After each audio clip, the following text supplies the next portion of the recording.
And we're back here on the GSMC Baseball Podcast, bringing you our second segment, which is going to be talking about the Phillies and the Dodgers recent series, recapping that. But before we do that, I'd like to ask you to please like and follow the show. Once again, we do get a number of questions from viewers, so to ensure that your question does get read in the air, please use the link gsmcpodcast.net. It really does help the show, and it really does mean a lot, so thank you so much for that. And let's get back into the show for today. All right, so our second segment is going to be about the recent Phillies and Dodgers series that did wrap up last night.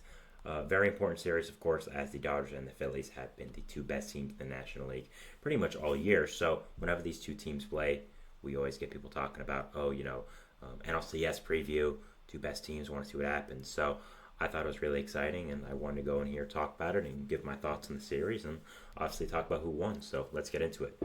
So the first game we have here is going to be on Monday, which we had a matchup of Tyler Glasnow and Aaron Nola, two ace-level pitchers, two great pitchers in the league over the past few years. Really great matchup. Scoring would start off from the top of the second when Bryson Stott with an RBI single to make it 1-0 Phillies, and then a wild pitch by Glasnow would score Stott and make it 2-0. But bottom of the third, the Dodgers would have a huge inning with an Andy Pages double, a Shohei Ohtani sacrifice fly, and a Teoscar Hernandez two-run home run to make it 4-2, and would go out and take the lead right there. Phillies would try to come back a little bit in the top of the sixth with a Alec Bohm RBI, making it 4-3. But a Shohei Ohtani insurance home run, his 34th of the year. Jeez, what a guy. Would make it 5-3 Dodgers, and they would end up winning that game. So, Aaron Nola would go 6 innings, giving up 8 hits and 4 earned runs. Not a horrible start, obviously. He went 6 innings against the Dodgers. Again, 4 earned runs isn't good, but it was really only one bad inning, and against an offense like the Dodgers, what are you really gonna? You really can't be that mad. For the Dodgers, they had Glasnow on the mound, who was fantastic. 6 innings pitched, 5 hits, 3 earned runs, no walks, 9 strikeouts, ERA at 3.54. Fantastic start by him. So obviously the Dodgers would take Game 1 of the series. Both these teams have been struggling a little bit this past month or so. So this series will be really important for both of them to be able to kind of state their claim as the best team in the National League. So the next game we move on to Tuesday night, it will be Christopher Sanchez versus Clayton Kershaw, a battle of the Southpaws here. Top of the fifth, scoring would finally open up with a Kyle Schwarber RBI single to score Austin Hayes, making it 1-0 Philly. Then at the top of the sixth, a huge inning for the Phillies, making it 2-0 with a Nick Castellanos RBI single, and then a Edmundo Sosa RBI single to make it 4-0. Dodgers would attempt to come back in the bottom of the sixth with a Will Smith RBI groundout and a Teoscar Hernandez solo home run, but Edmundo Sosa and Kyle Schwarber hitting home runs for insurance to make it 6-2, and they would end up winning that game 6-2. Dodgers had Kershaw on the mound, who went 4 2/3, giving up 5 hits, only 1 earned run, no walks and 5 strikeouts. Of course, you're really trying to stretch out Kershaw for the playoffs, so not really focusing too much on the regular season starts, even for one as important as this. So the fact that he didn't walk anyone, I think, is a really good sign, and having the old Clayton Kershaw back would be huge for the Dodgers in the playoffs. Phillies had on the mound Christopher Sanchez, who went 6 innings pitched, giving up 5 hits, an earned run, a walk, and 2 strikeouts, having an ERA of 3.27. Really great start there against the Dodgers offense. Sanchez has been one of the biggest breakout stars for this Phillies team all year, and has become really a great piece of this Phillies rotation, and one of the big pieces why so many people like them going into the playoffs. So this 3-game series now would come into the very important third game. These teams have split the series. Whoever wins this game will now have the stake of, we beat the other best team in the National League in the series. You can be the best team, all that kind of stuff. So it'll be interesting to see here, and it'll be a really fun start. So Kyle Schwarber would hit a leadoff home run, of course, in the top of the first, his 25th of the year, to make it 1-0 Phillies. But in the bottom of the first, a Freddie Freeman RBI single and Miguel Rojas RBI single would make it 2-1. Another Freddie Freeman RBI to make it 4-1 would get the Dodgers out very early of 3 runs. It was looking really good for them. But then the Phillies came storming back. In the top of the fifth, a RBI double by Kyle Schwarber would score Nick Castellanos and Johan Rojas to get the Phillies within a run. And then a JT Realmuto RBI groundup would tie the game up, making it 4-4. So another great job by the Phillies to be able to come back with this. A wild pitch by Joe Kelly would make it 5-4 Philly, and then the hammer would come down. Joe Kelly would leave a pitch right over the plate, and Kyle Schwarber would hit a 3-run home run to make it 8-4 Philly. Schwarber would absolutely feast in this game and this series.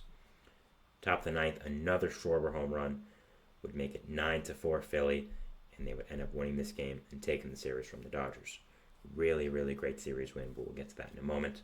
The Phillies had on the mound, a new pitcher for them, Tyler Phillips, who they just called up from the minor leagues, who's really only thrown 31 innings this year. He went 5 innings pitched, giving up 6 hits and 4 earned runs.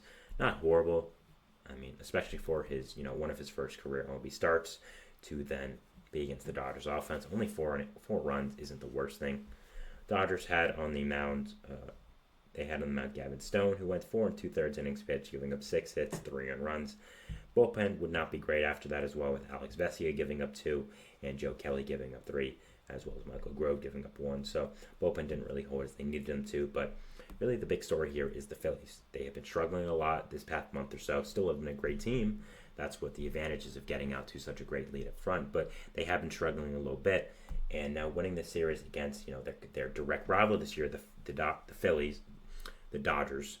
The Phillies rivals, not the Phillies. The Phillies rivals, the Dodgers. Winning the series against them is a really, really great job and just a fantastic thing by them. I think it really stakes their claim as, we are continually the best team in the NL this year. We are the team to mess with. If you want to win the NL, you're going to have to go through us. I think they did a really good job here.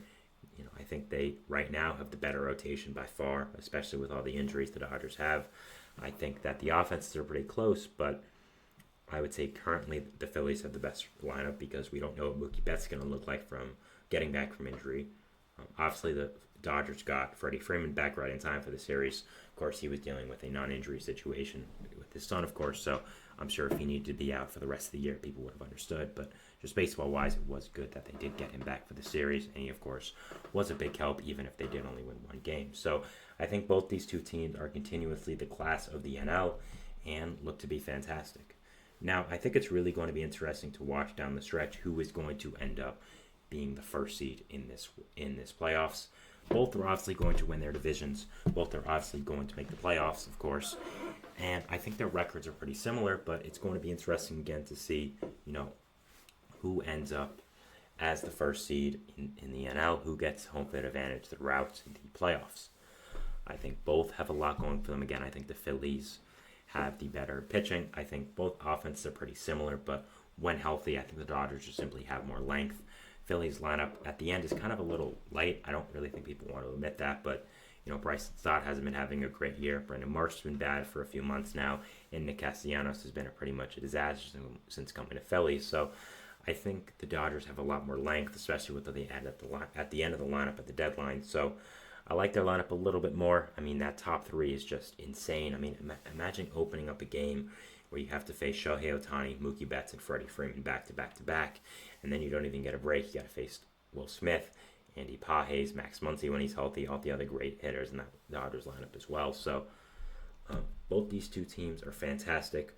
Both of the class of the NL very clearly this year, and it's going to be really, really exciting, fun, and interesting to see, who gets that first seed, how these two teams do perform for the rest of the year. But I think this series win was really big for the Phillies. Again, they've been struggling a little bit this past month or so, and being able to now take this series against the Dodgers, their direct rival this year in the NL, who have technically been the class of the NL, I think is a really, really fantastic job. And I'm very excited to watch again what happens with these two teams the rest of the year, what storylines are going to emerge, and for all just who beats out who for what spot in the playoffs. So really, really exciting to see what is going to happen. And I am very, very interested to see just what happens with these two teams going forward. So that is my second segment here, going over the Philadelphia Phillies and the Los Angeles Dodgers and their series where the Phillies, of course, did win 2-1 over Los Angeles.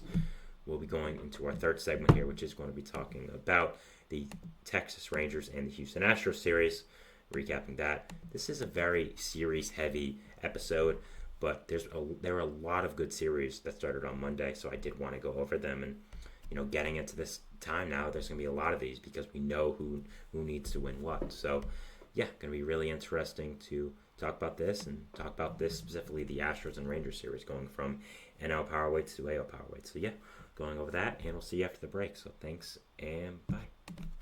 Looking for your daily fix of sports talk without having to pay for it? GSMC Sports Network is available on YouTube. Just search GSMC Sports Network.